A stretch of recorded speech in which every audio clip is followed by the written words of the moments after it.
அனைவருக்கும் வணக்கம். இந்த பதிவில் நம்ம என்ன பார்க்க போகிறோம் அப்படின்னா, தை மாதம் 6 நாள் விரதத்தில் 3ஆம் நாள் வழிபாடு வைக்க வேண்டிய நெய்வேத்தியம் எப்படி நம்ம தீபம் ஏற்ற வேண்டும் அப்படிங்கிறத இந்த பதிவில் பார்க்கலாம். முக்கியமாக கேள்வி பதில்களும் பார்க்கலாம். தை 3ஆம் நாள் வழிபாடு சனிக்கிழமை அன்று வருகின்றது. பிப்ரவரி மாதம் 8ஆம் தேதி 8/2/2025.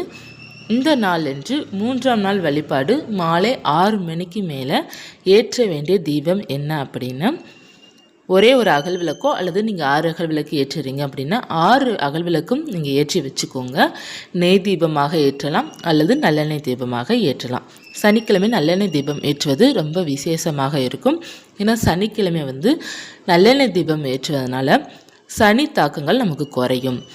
ஒவ்வொருத்தருக்குமே பார்த்தீங்கன்னா ஒவ்வொரு சனி பகவானால் தொந்தரவுகளும் திசைகளால் ஏதாவது ஒரு பிரச்சனை இருந்துகிட்டே தான் இருக்கும். நிறைய பேருக்கு அஷ்டம சனி, 7.5 சனி, ஜென்மச்சனி இந்த மாதிரி ஒன்று நடந்து கொண்டு தான் இருக்கும். அதை நம்ம போக்குவதற்காக தான் நம்ம நல்லெண்ணெயில் தீபம் ஏற்றணும் அப்படிங்கிறது சொல்லுவாங்க. ஆனால் சனிக்கிழமைனாலே நல்லெண்ணெய் தீபம் ஏற்றுறோம் அப்படின்னா நமக்கு நன்மைகள் அது தரக்கூடியதாக இருக்கும். ஆனால் நல்லெண்ணெய் தீபம் ஏற்றிக்கோங்க. இப்போ நீங்கள் முருகனுக்கு நெய் தீபமாக தான் ஏற்றுறீங்க அப்படின்னாலும் நெய் தீபமும் ஏற்றிக்கோங்க. காமாட்சி அம்மன் விளக்கில் நல்லெண்ணெய் தீபம் ஏற்றிக்கோங்க. 6 அகல் விளக்குலையும் ஒவ்வொரு கிராம்பு போட்டு நீங்கள் தீபம் ஏற்றுங்க. அல்லது கிராம்பு பொடி இருக்கின்றது அப்படின்னு அந்த பொடி கூட நீங்கள் பயன்படுத்தலாம். கொஞ்சம் அந்த எண்ணெயில் கலந்து விட்டுருங்க. கிராம்பு போட்டு நம்ம தீபம் ஏற்றுவது ரொம்ப நல்லது. ஒவ்வொரு கிராம்பு போடணும். நீங்கள் எத்தனை தீபம் ஏற்றுறீங்களோ அத்தனை கிராம்பு போடுங்க. ஒரு தீபம் ஏற்றுறீங்க அப்படின்னா ஒரு கிராம்பு மட்டும் போட்டுக்கோங்க. 6 தீபம் ஏற்றுறீங்க அப்படின்னா ஒவ்வொரு அகல் விளக்குலையும் 6 கிராம்பு போட்டுக்கோங்க. போட்டுட்டு நெய்வேத்தியமாக தயிர் சாதம் நெய்வேத்தியம் வைங்க. அல்லது பாலும் தேனோ அல்லது பால் சர்க்கரை போட்டு நீங்கள் நெய்வேத்தியம் வைத்துக்கொள்ளலாம். கல்கண்டு அவல் கூட கலந்து வைக்கலாம். பூக்கள் பார்த்தீங்கன்னா சாமந்தி பூ வைக்கலாம். மற்றும் மரிக்கொழுந்து பூன்னு நமக்கு கிடைக்கும். மரிக்கொழுந்து, கதம்பம் இதை வைக்கலாம். என்ன பூக்கள் கிடைக்குதோ அதை வைங்க. முக்கியமாக மரிக்கொழுந்து கிடைச்சிது அப்படின்னா அதை கூட நீங்கள் வைக்கலாம்.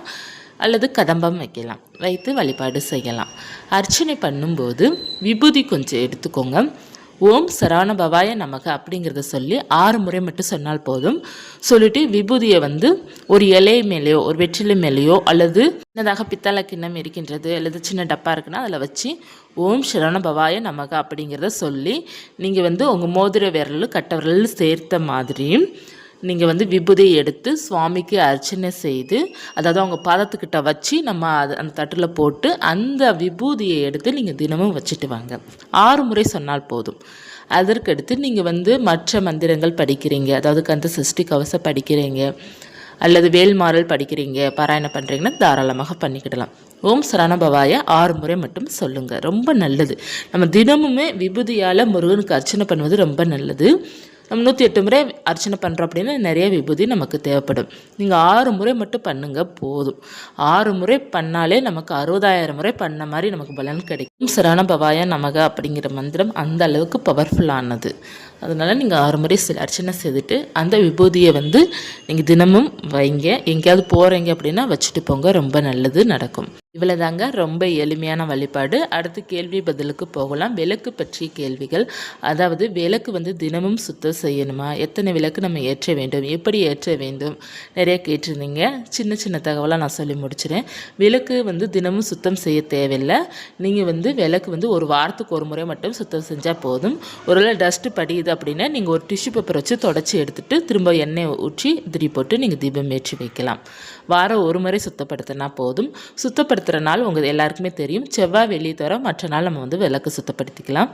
அடுத்து எத்தனை விளக்கு ஏற்ற வேண்டும் அப்படின்னா, முருகனுக்கு ஆறுமுகனுக்கு 6 தீபம் நம்ம பொதுவாக ஏற்றுவது ரொம்ப சிறப்பானது. தினமும் 6 அகல் விளக்கு ஏற்ற முடியல அப்படின்னா 1 அகல் விளக்கு ஏற்றலாம் அல்லது 2 அகல் விளக்கு ஏற்றலாம்.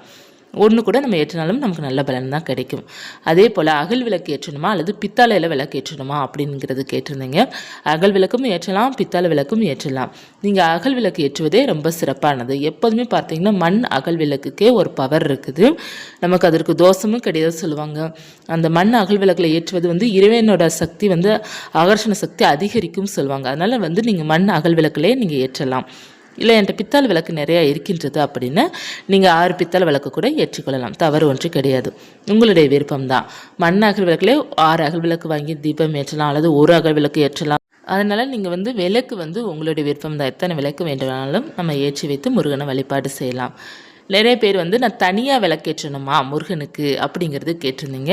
ஆமாம், நம்ம காமாட்சி அம்மன் விளக்கும் குத்து விளக்கு நம்ம ஏற்றிருந்தாலும் முருகனுக்கு ஸ்பெஷலான டேக்கெலாம் முருகனுக்குன்னு தனியாக ஏற்றணும். நீங்கள் தினமும் அன்றாட ஏற்ற தேவை கிடையாது. இப்போது நீங்கள் முருகனுக்காக பூஜை செய்கிறீங்களே, அப்போ நீங்கள் தனியாக முருகனுக்குன்னு ஏற்றணும். காமாட்சி அம்மன் விளக்கோ குத்து விளக்கோ நீங்கள் ஏற்றிருந்தாலும் தனியாக விளக்கு முருகனுக்காக நம்ம ஏற்றணும். நம்ம தினமும் ஏற்ற தேவை கிடையாது. வீட்டில் பொதுவாக நம்ம விளக்கு காமாட்சி அம்மன் குத்து விளக்கும் பொதுவாக அனைத்து தெய்வங்களுக்காக நம்ம ஏற்றுவோம்.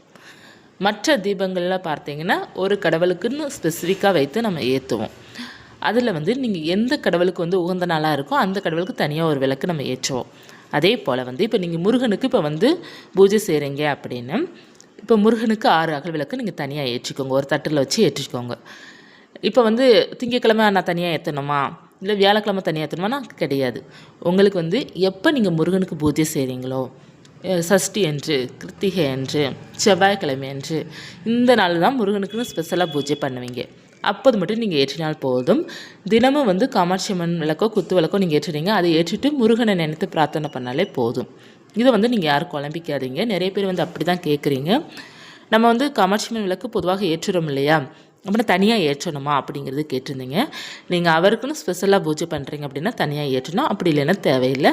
நம்ம இறைவனுக்கு எல்லா இறைவனுக்கும் பொதுவாக தான் நம்ம காமாட்சி அம்மன் விளக்கு இருக்கின்றது. நீங்கள் பூஜை பண்ணுறதுன்னா என்ன அப்படின்னா அர்ச்சனை பண்ணுறது, கொஞ்சம் நேரம் அமர்ந்து அவருக்காக பாடல்கள் படிக்கிறது, அவரை தனியாக ஸ்பெஷலாக நம்ம வர்ணித்து பண்ணுறோம் பார்த்தீங்களா, அதுதான் நமக்கு அவருக்கான பூஜைகள். அவருக்கான பூஜைகள் பண்ணும்போது நம்ம அவருக்காக விளக்கு ஏற்றி வைத்து வழிபாடு செய்வது ரொம்ப நல்லது. ஒரு அகல் விளக்காவது ஏற்றணும், ஏற்றி வைத்து வழிபாடு செய்யணும். அவருடைய படத்திற்கு நேராக ஏற்றணும். அவருடைய படத்திற்கு நேராக ஏற்ற முடியல, எனக்கு தோது இல்லை அப்படின்னா கொஞ்சம் தள்ளி ஏற்றிக்கலாம், தவறு கிடையாது. படமோ சிலையோ இருக்கின்றது அப்படின்னா தனியாக எடுத்து வைத்து நல்லா கீழே உட்காந்து அமர்ந்து நம்ம வழிபாடு செய்வது இன்னமும் சிறப்பாக இருக்கும். இல்லை எனக்கு செல்ஃபில் தான் இருக்குது அப்படின்னாலும் நீங்கள் தாராளமாக நின்றுக்கிட்டு விளக்கு ஏற்றி வைத்து வழிபாடு செய்யலாம். எதையுமே போட்டு ரொம்ப கன்ஃபியூஸ் பண்ணிக்காதீங்க. நமக்கு எது எது தோதுப்படுதோ அதெல்லாம் நம்ம சரியாக செய்தாலே போதும்.